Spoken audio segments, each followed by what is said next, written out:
Hi friends, welcome to Chennai Food. இன்னைக்கு நாம சிறு கீரை கடையல் எப்படி செய்யறதுன்னு பார்க்க போறோம். வாங்க பார்க்கலாம். வீடியோக்குள்ள போறதுக்கு முன்னாடி வீடியோக்கு கீழே இருக்கிற subscribe பட்டனை கிளிக் பண்ணி subscribe பண்ணுங்க. பக்கத்துல இருக்கிற பெல் பட்டனையும் கிளிக் பண்ணுங்க. நான் ஒவ்வொரு வீடியோ போடும் பொழுதும் உங்களுக்கு நோட்டிபிகேஷன் வரும். நம்ம சேனல்ல ரொம்ப ஈஸியா புரிந்து கொள்ளும் வகையில் நிறைய ரெசிபிஸ்க்கான வீடியோஸ் அப்லோட் பண்ணிருக்கேன். அதையும் போயிட்டு செக் பண்ணி பாருங்க. சிறுகீரை கடையல் செய்யறதுக்காக நான் அரை கட்டு கீரை எடுத்திருக்கேன். கீரையை நல்லா சுத்தமா கிளீன் பண்ணி வாஷ் பண்ணி எடுத்து வச்சிருக்கேன். சிறுகீரை இலசா இருந்ததுன்னா இந்த அளவுக்கு பாதி காம்பு நம்ம கடையல்ல சேர்க்கலாம். அப்படி முத்தலா இருந்துச்சுன்னா இந்த மொன வரைக்கும் தான் நம்ம சேர்க்கணும்.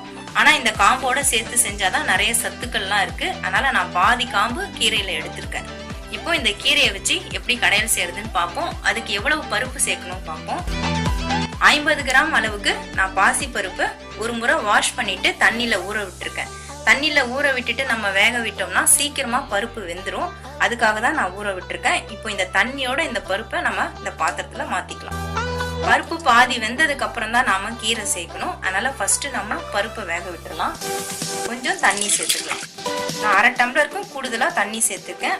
பருப்புக்கு கொஞ்சம் மஞ்சள் பொடி சேர்த்தா நல்லா இருக்கும். அதனால மஞ்சள் பொடி 1/4 டீஸ்பூன் எடுத்து வச்சிருக்கேன். அதையும் இதுல சேர்த்து விட்டுறலாம். இப்போ இதை நம்ம அடுப்புல வச்சுட்டு வேக விட்டுறலாம்.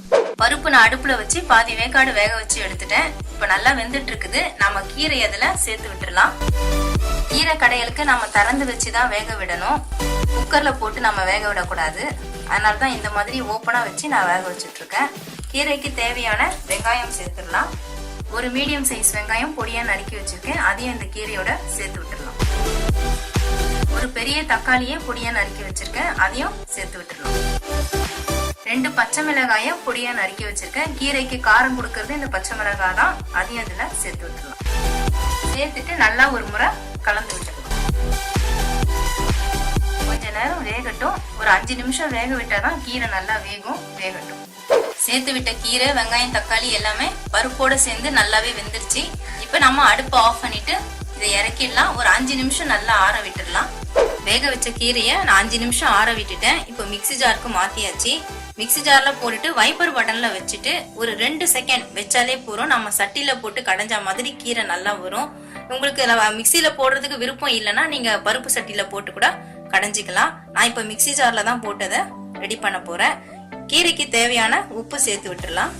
1/2 ஸ்பூன் அளவுக்கு நான் சால்ட் சேர்க்கிறேன். தேவைன்னா நம்ம மறுபடியும் சேர்த்துக்கலாம். இப்போ இதை மிக்சியில வச்சு வைப்பர் பட்டன்ல வச்சு எடுத்துடலாம். கீரையை நான் வைப்பர் பட்டன்ல வச்சு ஒரு 2 செகண்ட் தாங்க அரைச்சேன்.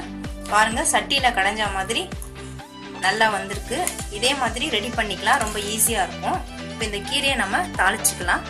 கீரை தாளிக்கிறதுக்காக நான் அடுப்புல பேன் வச்சிருக்கேன். 2 ஸ்பூன் அளவுக்கு நெய் சேர்த்திருக்கேன். உங்களுக்கு நெய் வேண்டாம்னா நல்லெண்ணெய் சேர்த்துக்கோங்க. ஒரு காஞ்ச மிளகாய நான் 2-3 கிள்ளி வச்சிருக்கேன். 1/2 ஸ்பூன் சீரகம், 1/4 டீஸ்பூன் உளுத்தம்பருப்பு, 1/4 டீஸ்பூன் கடுகு. இது எல்லாத்தையும் இந்த நெய்ல சேர்த்து விட்டுறலாம். சேர்த்து விட்ட கடுகு சீரகம் மிளகாய் எல்லாமே நல்லா பொரிஞ்சிருச்சு. இப்ப அடுப்பு ஆஃப் பண்ணிட்டு இந்த கீரைய அதுல சேர்த்து விட்டுறலாம். சேர்த்துட்டு நல்லா ஒரு முறை கலந்து விட்டுருங்க. சிறுகீரை கடையல் ரெடி ஆயிடுச்சு. இந்த கீரைய சாதத்துக்கு சேர்த்து சாப்பிடும் பொழுது ரொம்பவே டேஸ்டா இருக்கும். நல்ல ஹெல்த்தியான ஃபுட்டும் கூட. நீங்களும் ட்ரை பண்ணி பாருங்க. ரொம்ப ஈஸியான ரெசிபி தான். சூடான சுவையான சிறுகீரை கடையல் ரெடி. இதே மாதிரி தொடர்ந்து நான் நிறைய ரெசிபிஸ் உங்களுக்காக கொடுத்துட்டே இருப்பேன். சென்னை ஃபுட் சேனலை சப்ஸ்கிரைப் பண்ணுங்க. பக்கத்துல இருக்கிற பெல் பட்டனை கிளிக் பண்ணுங்க. நான் ஒவ்வொரு வீடியோ போடும் பொழுதும் உங்களுக்கு நோட்டிபிகேஷன் வரும். உங்க ஃப்ரெண்ட்ஸோட ஷேர் பண்ணுங்க. அவங்களையும் சப்ஸ்கிரைப் பண்ண சொல்லுங்க. நன்றி, வணக்கம். நம்ம சேனல்ல ரொம்ப ஈஸியா புரிந்து கொள்ளும் வகையில் நிறைய ரெசிபிஸ்க்கான வீடியோஸ் அப்லோட் பண்ணிருக்கேன். அதையும் போயிட்டு செக் பண்ணி பாருங்க.